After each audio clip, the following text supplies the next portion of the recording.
अज़रा ने खुदा की शरीयत में से पढ़ा और लोगों को समझाया।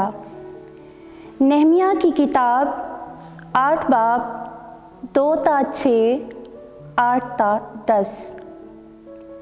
उस वक्त 7वें महीने की पहली तारीख को अज़रा काहिन आदमियों और औरतों की जमायत और सब के आगे जो सुनकर समझ सके शरीयत लाया और पानी के फाटक के आगे के मैदान में सुबह से लेकर दोपहर तक आदमियों और औरतों और असहाबे फ़हम के सामने उसमें से पढ़ता रहा और सब लोग शरीयत की किताब सुनते रहे।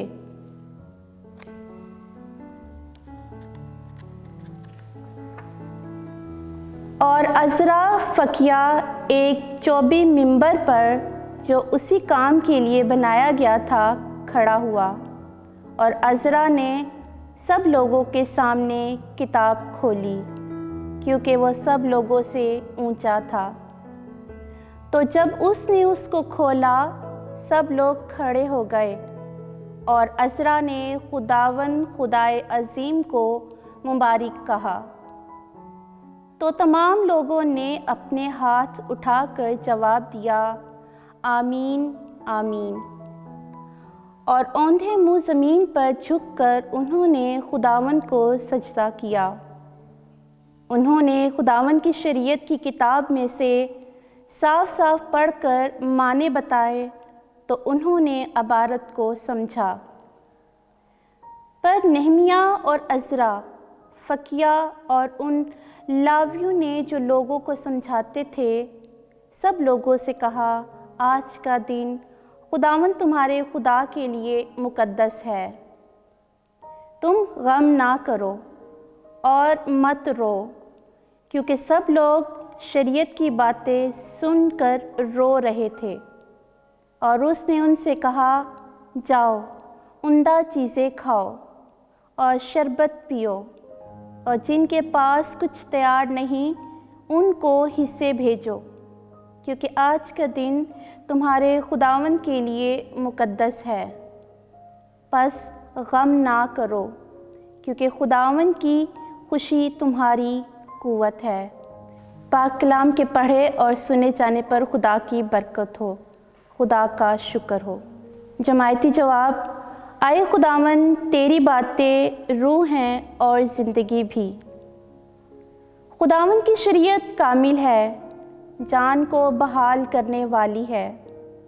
खुदावन की शहादत काबिल एतमाद है, कुंद जहन को भी दानिश बख्शने वाली है।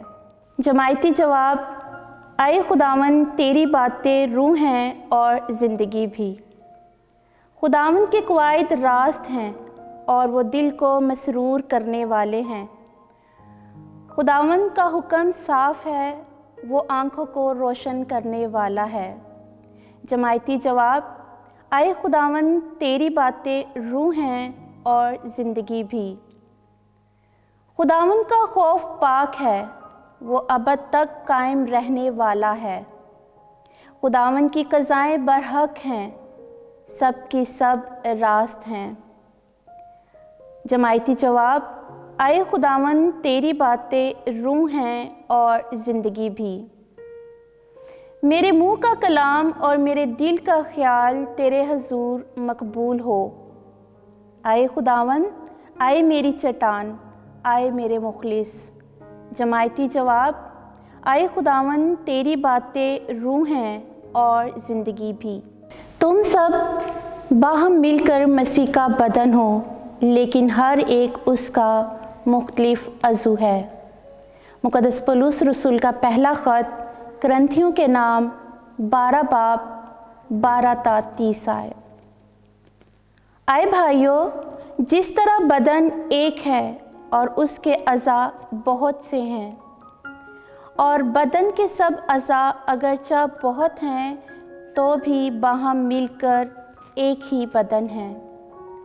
इसी तरह मसीह भी, कि हम क्या यहूदी, क्या गैर कौम, क्या ग़ुलाम, क्या आज़ाद, सब ने एक ही रूह के वसीले से एक बदन होने के लिए बपतिस्मा पाया और हम सबको एक ही रूह पिलाया गया, क्योंकि बदन में एक अज़ू नहीं बल्कि बहुत से अज़ा हैं। अगर पाँव कहे चूँकि मैं हाथ नहीं, मैं बदन का नहीं, तो वो इस सबब से बदन से अलग नहीं। और अगर कान कहे इसलिए कि मैं आँख नहीं, मैं बदन का नहीं, तो वो इस सबब से बदन से अलग नहीं है। अगर सारा बदन आँख ही होता तो सुनना कहाँ से होता, और अगर सुनना ही सुनना होता तो सूंघना कहाँ से होता।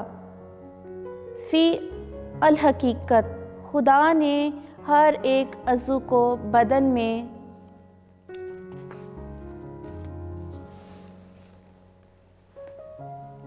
अपनी मर्ज़ी के मुआफ़िक रखा है, लेकिन अगर वो सब एक ही अज़ू होते तो बदन कहाँ होता। मगर अब अज़ा तो बेशक बहुत से हैं, लेकिन बदन एक ही है।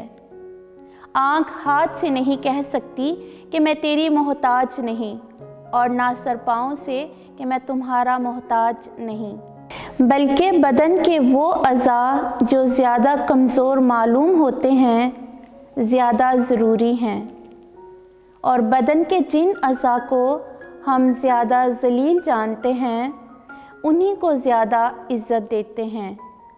और हमारे नाज़ेबा अज़ा बहुत ज़ेबा हो जाते हैं, लेकिन हमारे ज़ेबा अज़ा इसके मोहताज नहीं।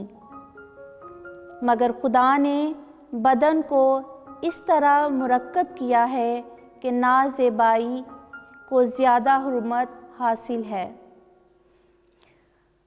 ताकि बदन में तफ़रीक़ा ना हो, बल्कि अज़ा आपस में बराबर एक दूसरे के फ़िक्रमंद रहें। अगर एक अज़ू कुछ दुख पाता है तो सब अज़ा उसके साथ दुख पाते हैं, और अगर एक अज़ू इज़्ज़त पाता है तो सब अज़ा उसके साथ खुश होते हैं। बस तुम फ़र्दन फ़र्दन अज़ा होकर मसीह का बदन हो। और खुदा ने कलीसिया में बाज़ मुकर्रर किए हैं, अव्वल रसूल, दोम नबी, सौम मुअल्लिम, फिर मौजज़ों की कुदरत, फिर नहमे शिफा, नहमे इमदाद, नहमे हिकमत, नहमे हकूमत, ज़बानों की कसरत। क्या सब रसूल हैं? क्या सब नबी हैं? क्या सब मुअल्लिम हैं?